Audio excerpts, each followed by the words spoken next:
The psychological trick. 98% of people don't know. Have you ever made a decision and hours later wondered, why did I do that? Or maybe you found yourself scrolling endlessly on your phone, buying things you don't need, or reacting emotionally when you swore you'd stay calm. It's not a lack of willpower. It's not that you're weak. It's that there's a psychological trick, a pattern, working behind the scenes, guiding your choices without you even realizing it. And here's the shocking part. 98% of people have no idea it exists. It's not taught in school. Most therapists won't mention it.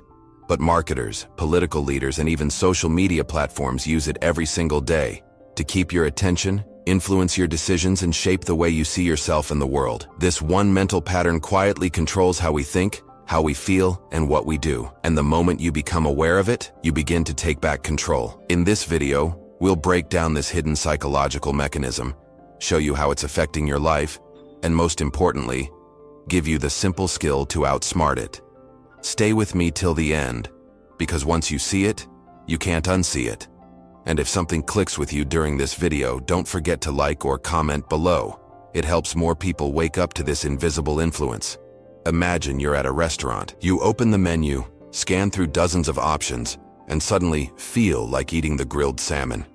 You think it was a free choice, but what if I told you that choice was heavily influenced before you even sat down? Here's the truth. Most of your decisions are not really yours. They're the result of a psychological process known as priming, an invisible script that nudges your thoughts and behaviors without your awareness.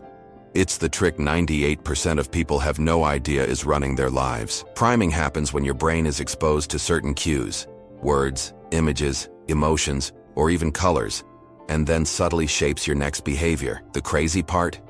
You won't even notice it happening. For example, in one study, participants who walked through a hallway with a faint smell of citrus cleaning supplies were twice as likely to clean up after themselves than those who didn't smell anything. No one told them to clean. No one even mentioned cleanliness. But the scent alone triggered an unconscious behavior. This is how marketing works. It's how political messaging is crafted. It's how you're influenced on social media. And most importantly, it's how you influence yourself. The mind is constantly seeking shortcuts. It doesn't ask, is this right? It asks, what feels familiar? What's expected of me right now? And priming answers before you even know a question was asked. Now think about your own life. How many decisions were actually automatic responses to hidden cues around you? It's a confronting question, but don't worry, awareness is power. And in the next section, we'll explore exactly how this trick is used against you every day, often by those who profit from your attention. Quick pause. If this is starting to open your eyes, consider hitting the like button. It tells the algorithm to spread this message to more people like you. Now that you know about priming, let's look at how it's weaponized, quietly but powerfully against you. You wake up and check your phone. Before you've even left bed, you've already been primed.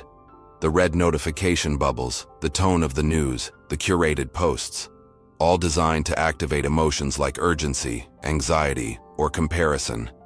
Not by accident, by design. Every swipe, every scroll is an invitation to a mental state someone else has chosen for you. Let's break it down. News headlines don't just inform you, they prime you.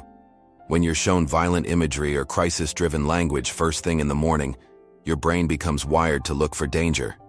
It shifts into a fight-or-flight state, heightening stress hormones before you've even brushed your teeth. Social media does the same, but with a different flavor.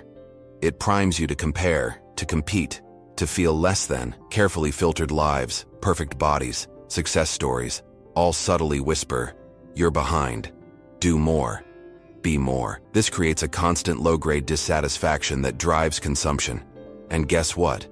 That's when ads show up, offering products that promise to fix what was never broken to begin with. Even supermarkets use priming, placing high-sugar cereals at eye level for children, playing slower music in wine aisles to encourage browsing, using the color red in sales tags because red primes urgency. It's a psychological playground, and most people are sleepwalking through it. Here's the kicker. The people profiting from your automatic reactions don't want you to slow down, because the moment you do, the spell breaks. And that's exactly where we're heading next. In the following section, you'll learn how to break the loop and how ancient Buddhist wisdom can help you disarm this trick from the inside out. Thousands of years before modern psychology gave a name to priming, Buddha was already teaching how to free the mind from unconscious influence. He called it sati, what we now translate as mindfulness. At its core, mindfulness is simple: see things as they are. But what makes it powerful is what it disrupts. In a distracted world, priming thrives in the space between stimulus and response.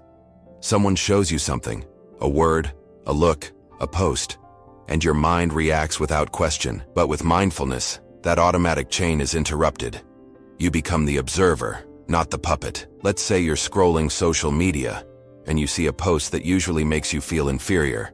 Someone's perfect vacation or gym transformation. The automatic primed reaction is, I'm not doing enough. But if you're present, just for a second, you can catch that thought and say, interesting. That emotion isn't mine. It's been planted. This moment of pause is the beginning of freedom. The Buddha taught that craving arises not from reality, but from perception. And perception is what's constantly being primed.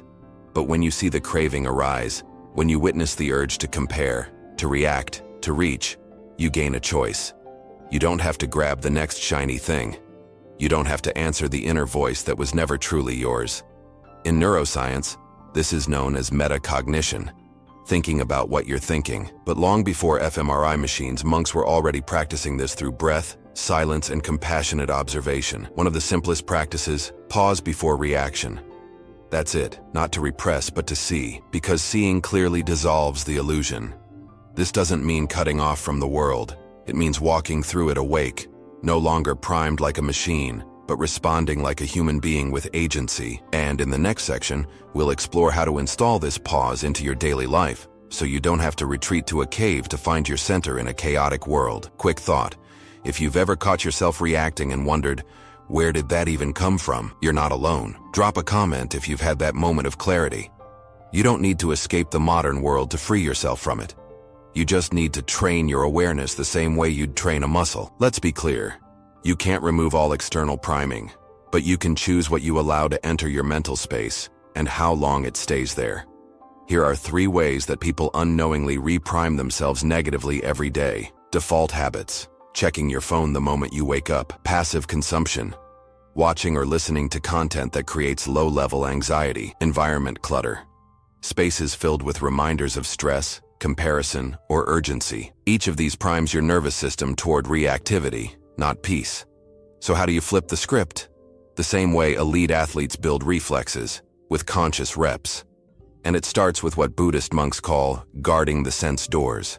That means protecting what you expose your eyes, ears, and attention to. For example, first 30 minutes of your day, sacred. No notifications, just you, your breath, and intentional thought. Use priming anchors. Place a word or symbol in your room that reminds you who you're choosing to be. Something simple like calm or clarity trains your subconscious with repetition. Auditory boundaries. Start your day with calm sounds, nature, instrumental, or silence. This primes the nervous system for stability, not chaos. The science supports this too. Neuroplasticity shows us that what fires together, wires together. Meaning, the more you pause, observe, and redirect, the stronger your anti-priming reflex becomes. Even a single deep breath before you respond to a text, that's a rep. Even choosing to wait 5 minutes before checking social media, that's a rep. Even noticing a negative thought and labeling it instead of believing it, that's a rep. Over time, these reps build something rare in today's world: inner sovereignty, the ability to act rather than react, to choose rather than chase, to be the author of your inner story, not just a passive reader of someone else's script. In the final section, we'll give you clear, actionable steps to build this power into your routine starting today. If any part of this section feels like something you've needed to hear, share it. You never know who else might need the reminder that they are not their thoughts. They are the thinker of them. By now, you know the invisible force behind many of your daily decisions and how awareness breaks the spell. But awareness alone isn't enough. You need practices, simple, repeatable habits that create psychological immunity. Here are 5 core takeaways you can start using today. 1. Begin your day in silent mode. The first 30 minutes after you wake up are the most neurologically vulnerable. Whatever enters your mind during this window sets the tone for the day. Try this. Keep your phone on airplane mode until after you've done 3 things. Taken 5 deep, slow breaths, drunk a full glass of water, recalled one thing you're grateful for. This primes your nervous system for presence, not panic. 2. Install conscious cues in your environment. If you're constantly being primed by the outside world, counteract it by placing intentional anchors in your space. Try this. Write a word on a sticky note and place it where you'll see it often. Peace. Pause. I choose. Each time you see it, take 1 deep breath. That's a mental rep toward freedom. 3. Label. Don't attach. When you feel triggered or reactive, pause and give the feeling a name. That's anxiety. That's comparison. That's just a thought. Why it works. Labeling activates the prefrontal cortex, which reduces the emotional charge. It turns your identity from I am anxious to I'm experiencing anxiety. Small shift, huge power. 4. Reverse engineer your triggers.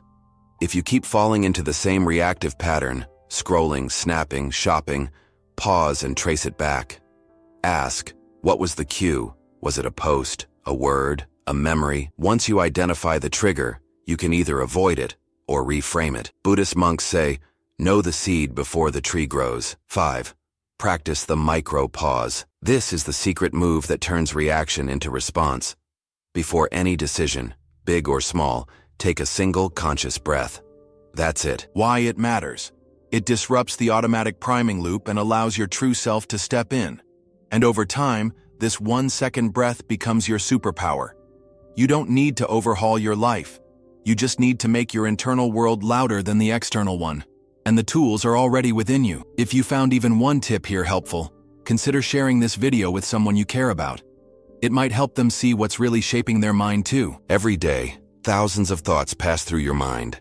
Some are yours, but many were placed there, shaped by someone else's agenda, someone else's profit, someone else's version of who you should be. But here's the truth. You are not just a character in the story. You're the one holding the pen. The psychological trick we've explored, priming, is powerful, yes, but it loses its grip the moment you see it for what it is. An illusion that only works in the dark. You now have the light. With a few simple shifts, pausing, labeling, guarding your inputs, you begin to dismantle the invisible scaffolding that's been quietly steering your choices. You create space, space to think, space to choose, space to become you, without the static of the world's noise. So let me leave you with a question.